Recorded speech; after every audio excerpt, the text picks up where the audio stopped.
Assalamualaikum warahmatullahi wabarakatuh. Saya Anissa Febriani akan menyampaikan materi tentang pembuktian dan daluarsa. Yang pertama, pembuktian. Dalam pasal 1865 menjelaskan bahwa pembuktian ialah setiap orang yang mempunyai hak atau merujuk suatu peristiwa untuk meneguhkan haknya itu atau kejadian yang dikemukakannya. Pembuktian bertujuan untuk menetapkan hukum di antara kedua belah pihak yang menyangkut suatu hak sehingga diperoleh suatu kebenaran yang memiliki nilai kepastian, keadilan, dan kepastian hukum. Kebenaran yang diperoleh dari pembuktian berhubungan langsung dengan keputusan yang adil oleh hakim. Ada hak atau peristiwa yang dikecualikan atau tidak perlu diketahui oleh hakim. Di antaranya, peristiwa memang dianggap tidak perlu diketahui oleh hakim.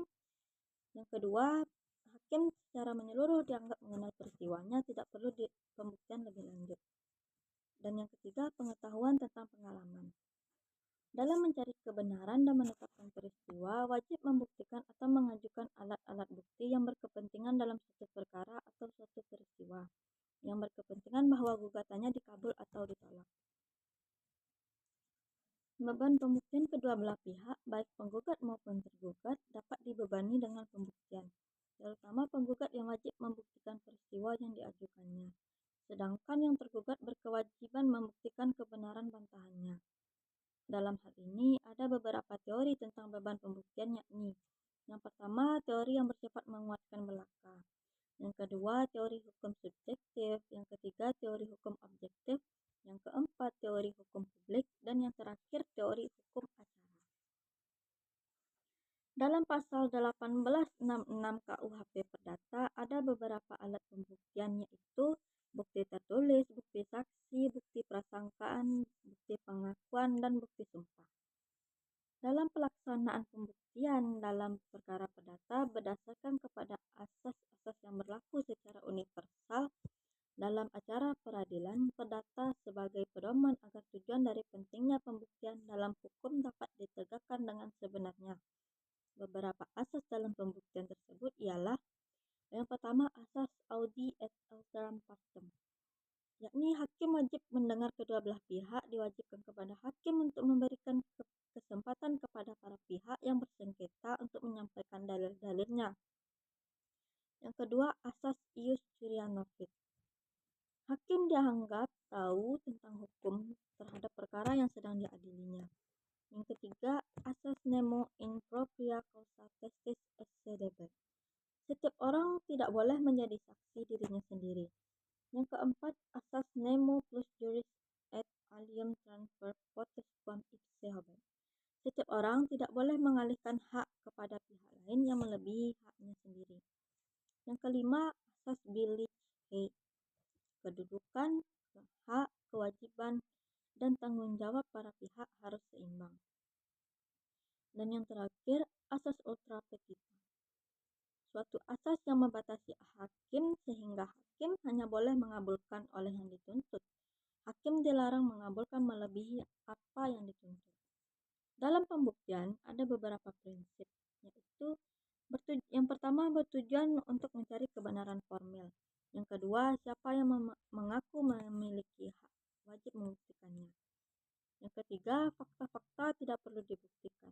Yang keempat, ada bukti lawan. Yang kelima, bertujuan untuk mengambil keputusan definitif. Lalu konsep daluarsa. Menurut pasal 1946 KUHP Perdata, daluarsa adalah suatu sarana untuk memperoleh sesuatu atau untuk dibebaskan dari suatu perikatan dengan lewat waktu tertentu dan atas syarat-syarat yang ditentukan oleh undang-undang. Daluarsa untuk memperoleh hak milik atau suatu barang disebut daluarsa akuisitif. Sedangkan daluarsa untuk dibebaskan dari suatu perikatan dinamakan daluarsa eksintif.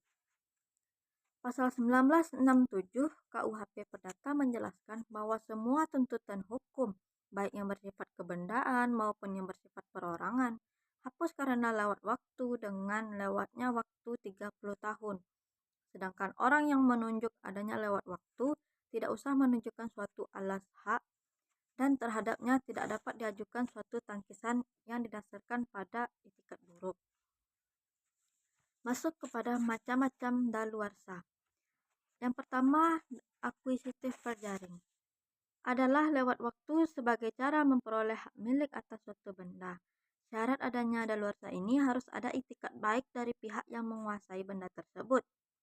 Dalam pasal 1963 KUHP Perdata menyatakan, siapa dengan itikat baik dan berdasarkan suatu alas hak yang sah memperoleh suatu benda tak bergerak, suatu bunga, atau suatu piutang lain yang tidak harus dibayar atas tunjuk, memperoleh hak milik atasnya dengan jalan daluarsa dengan penguasaan selama 20 tahun. Siapa yang dengan itikat baik menguasainya selama 30 tahun memperoleh hak milik dengan tidak dapat dipaksa untuk mempertunjukkan alas haknya.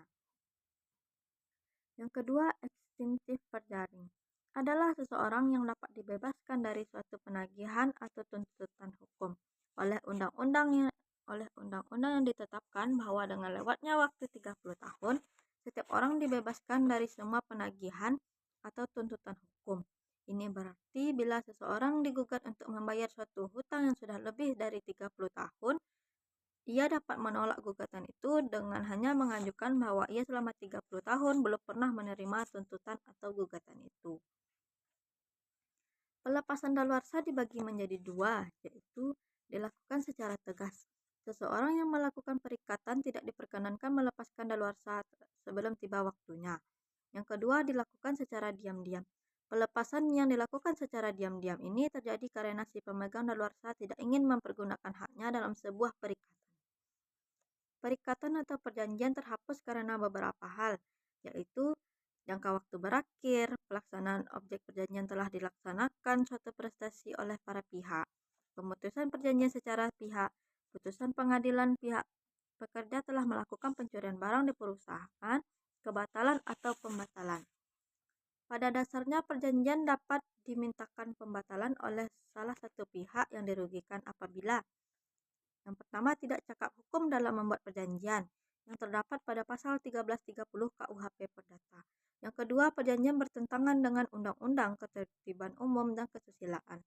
Dan yang terakhir, perjanjian tersebut dibuat karena kekhilafan, paksaan, dan penipuan. Dalam pasal 1266 KUHP Perdata terdapat 3 syarat pembatalan suatu perjanjian. Yang pertama, perjanjian harus bersifat timbal balik. Yang kedua, pembatalan harus dilakukan di muka hakim. Yang ketiga, adanya wan prestasi. Dan yang terakhir, tujuan lembaga berjaring dalam hukum perdata. Yang pertama, untuk mendapatkan kepastian hukum.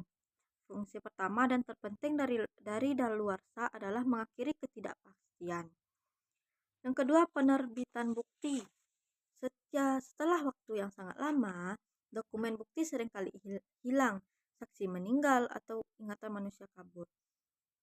Jika pengadilan tetap membuka perkara lama, maka alat bukti yang dihasilkan tidak akan reliabel. Dan yang terakhir, mendorong pemanfaatan hak secara aktif. Para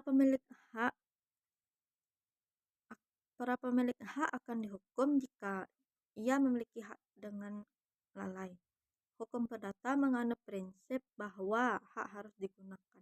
Jika seseorang memiliki tanah, tetapi selama puluhan tahun tidak pernah menguasainya dan membiarkan orang lain mengelolanya secara terbuka, maka lewat akuisitif berjaring, pihak yang menguasainya secara sungguh-sungguh dengan etikat baik dan terus-menerus selama 20 tahun dapat menjadi pemiliknya.